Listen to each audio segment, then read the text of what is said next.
माँ चली अमेरिका। निधि का नेचर बचपन से ही शर्मिला था। वो ना ज्यादा लोगों से बात करना पसंद करती और ना ही ज्यादा मिलना जुलना। निधि, ये पैसे ले जरा और बाजार से चीनी तो ले आ। नहीं माँ, मैं नहीं जाऊंगी, मुझे शर्म आती है, आप ही चले जाओ ना। अरे पता नहीं क्या करेगी ये लड़की। जीवन में कभी कुछ किया ही नहीं सिवाय पढ़ाई और घर के कामों के। इसकी शादी भी आसपास ही कहीं करवा दो, दूर जाकर इसका गुजारा कैसे होगा। निधि सुनती सबकी, समझती भी, लेकिन चुप करके रह जाती। एक दिन पिता के दोस्त अपने परिवार के साथ निधि के घर खाने पर आते हैं। उनकी बेटी बहुत ही स्मार्ट होती है। निधि बेटा, वीणा के साथ बात करो। देखो, अंकल की बेटी भी आई है उनके साथ। निधि वीणा के साथ वहीं बैठ जाती है। चलो ना अंदर चलते हैं, यहाँ कहाँ बड़े लोगों के बीच बैठे। निधि माँ की तरफ देखती है और अंदर चली जाती है। वैसे मैंने ना अपना चैनल खोला है, तुम सब्सक्राइब करना उसमें। मैं ना ब्यूटी और फैशन की बात करती हूँ। ये देखो। ओह, इतने सारे लोगों के सामने तुम कैसे इतना बोल लेती हो? मुझे तो बहुत शर्म आती है। अरे शर्म कैसी? खैर, सीधी सादी सी निधि। उसकी शादी हो जाती है राकेश से। राकेश एक स्मार्ट लड़का था, उसे घूमना फिरना पसंद था, लेकिन निधि का शर्मिला व्यवहार वो समझ जाता है। अरे निधि, घर से बाहर क्यों नहीं निकलती? लोगों से मिला जुला करो, तभी तो पता चलेगा ना कि दुनिया कैसी है। क्या करना है पता करके? शादी से पहले पापा और अब आप। ठीक है ना, मुझे ज्यादा दुनियादारी में नहीं पड़ना। निधि की जिंदगी ठीक ठाक चल रही थी। उसके 2 लड़के होते हैं, दोनों को वो पढ़ाती लिखाती, उनका ख्याल रखती। निधि, 25 साल हो गए शादी को, दोनों बच्चे सेटल हैं। हम लोगों ने शहर में 2 मकान भी ले लिए। दोनों की शादी खुद का पता ही नहीं चला कैसे उड़ गया। हाँ, ये तो है। मैं खुश हूँ, जिम्मेदारियाँ आती रही, मैं निभाती रही, और क्या चाहिए।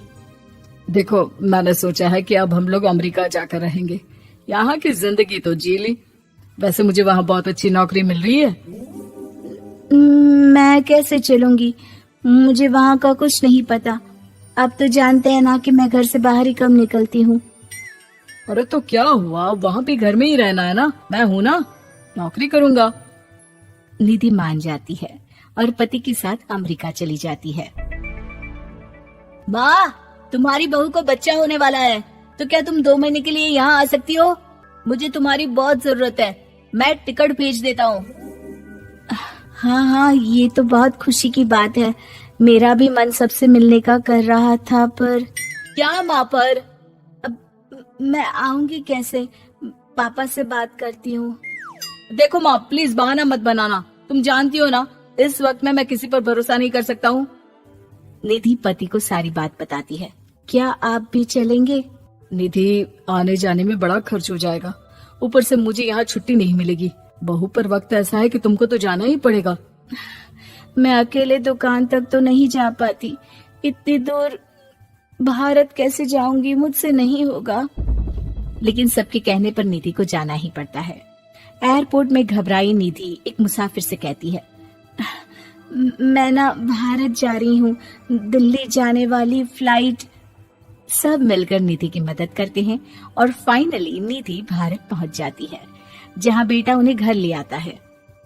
वाह माँ जी, यहाँ तो मैं भोपाल तक नहीं जा पाती, आप अमेरिका से आ गई। भाई चालाकी तो औरतों में होनी ही चाहिए, यहाँ हम बुद्धू के बुद्धू रह गए। निधि इतनी दूर और लंबा सफर करके थक जाती है। वो चुपचाप बैठ जाती है। बैठना नहीं है माँ जी, बच्चा पकड़ना है, ये लीजिए।